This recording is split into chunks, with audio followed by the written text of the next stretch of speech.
So we have been asked to solve the simultaneous equation below. So how do we go about this one? So for the simultaneous equation, we know we can use different formulas. We can use substitution method or elimination method. But for this one, the only method that can be the easy one to use is the elimination method.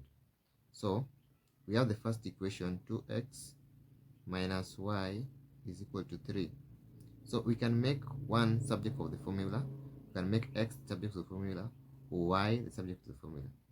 For instance, let's try and make y the subject of the formula. So we'll take y and take it to the other side of the equation because of the negative.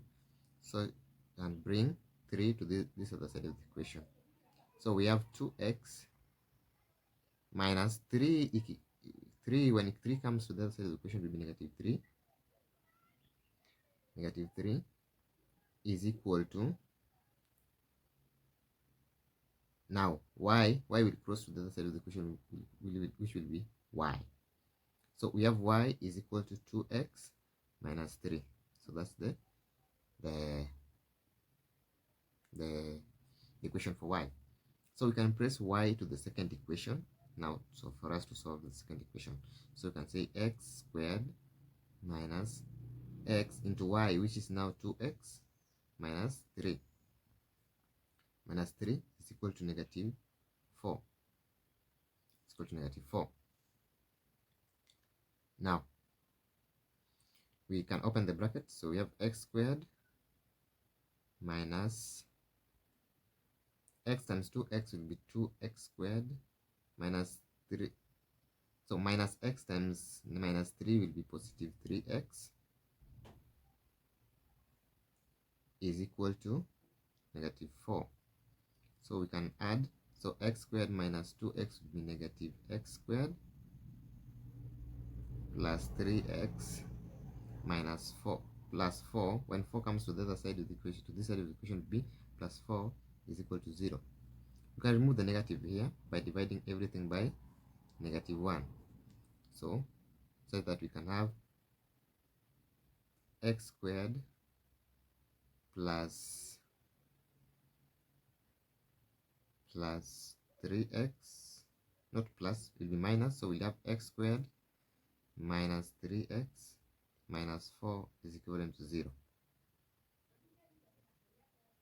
So we can solve this one using, this one is now a quadratic equation, which we can solve by a quadratic equation. We can solve it using quadratic formula, or we can also use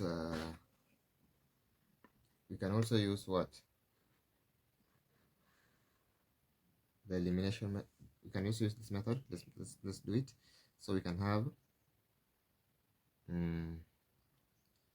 AC to be equal to, so we have AC equal to negative 4, B is equal to negative 3. So you can look for two numbers which when you multiply,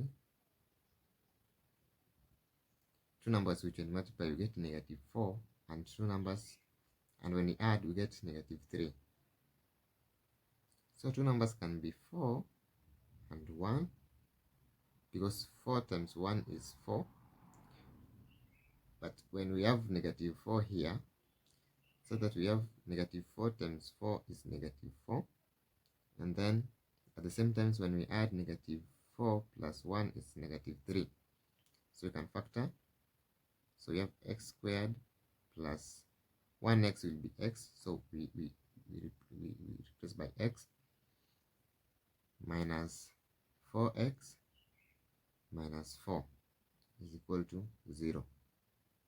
So we have x into x plus 1, factor x out, minus 4 into x plus 1 is equivalent to 0. Now let's continue here.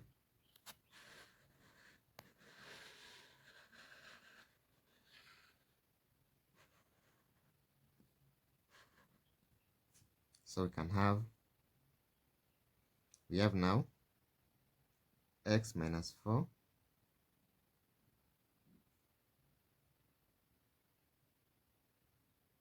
into x plus 1 is equivalent to 0. So we can find the values of x. So when x is negative 4, so we have x minus 4 is equal to 0, x plus 1 is equal to 0. So x1 here will be 4 goes to the other side of the equation, which will be 4. Then x2 will be equivalent to negative 1. So we find the values of y. So values of y. How do we find the values of y? So we say when x is equal to 4, so what the value of y? So we can replace x equal to 4 in the equation x squared, or let's use 2x minus y is equal to 3, or just if it says it's equal to 2x minus 3. So when x is 4, y will be equal to 2 times 4 minus 3, which y will be equal to 8 minus 3, which is equal to 5. So y is equal to 5 when x is equal to 4. And when x is equal to negative 1, y will be equal to what? Be equal to, so it's replaced just here, y is equal to 2 times negative 1 minus 3. 2 times negative 1 is negative 2. Negative 2 minus 3 will be y is equal to negative 5. So come here, when x is negative 1, y is equal to negative 5. And that's it. Thank you all.